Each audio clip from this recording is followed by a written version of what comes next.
Welcome back to Wook Plus on Weekend Wook, joined again by the great Went. So, Kev, I heard, I saw Mo has a new keyboard player. Yes, he is the keyboard player for a band called Ghost of Jupiter that were out of the Boston area. His name's Nate Wilson. Okay. So, he played with Percy Hill. You remember Percy Hill? Yeah. So, and that band was a Led Zeppelin-y kind of heavy, with the keyboards thing. So I think that that's going to work with Mel. Yeah, I If think that you're works really well with Mo Sound. And he's played with Mo when Chuck was out.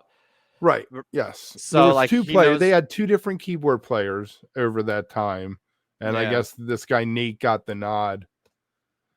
Well, that's exciting. I kind of excited to hear the fullness with both Alan Chuck on guitar and a keyboard and what they do with it. Right, I think It's a Al big didn't. band though. Right, didn't one of them play keyboards before Al? Maybe sometimes. Yeah, but it's not like Peter where it was like a keyboardist that sometimes played with guitar. Like Al's one of the best guitar players in the jam Right. scene, and I don't think we need him on keyboards. We need a No, keyboardist on keyboards, and we need both Chuck and Al it, to it rip. was kind of like when Geddy Lee would play keyboards and bass at the same time, kind of thing.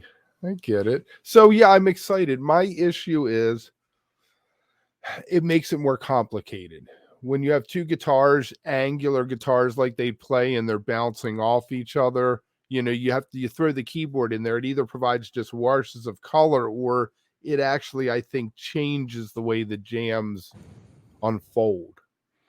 That's a lot of rhythm, right? Because they also have Jim in there too, which when they added him, this was years ago, like Yeah. back in, but that added a lot of complexity because they already had a lot going on in their sound, and it took a while to settle in. You're right. I think with that many instruments and that much rhythm going on, they'll have to be a little bit more careful with their jams. It can get, you know what? But Vinny is not their drummer's not this super flourishing, crazy showman type, and I mean that as a compliment. Yeah. Like he holds a phenomenal pocket and very precise, very accurate, and Jim is too. So I feel like the drummers they have lend themselves to have some more of these other voices implanted with the rhythms. So I Yeah. don't know, it'll be cool. It ruined Government Mule for me. But Government Mule was even simpler. They were a power trio. So adding the keyboard, they became like every other band with a really good songwriter. It wasn't.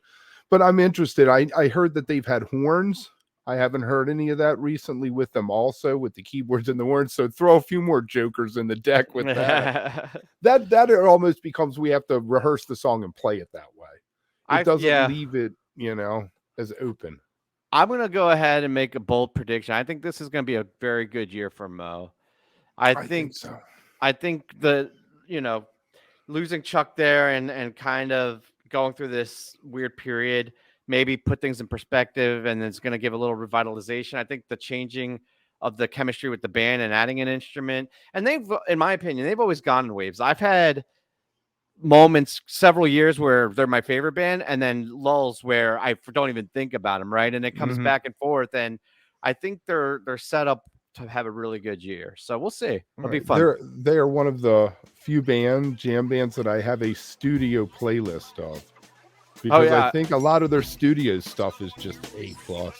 fucking great, dude. No Doy is one of my favorite albums of all time. Yeah, Love it. fantastic.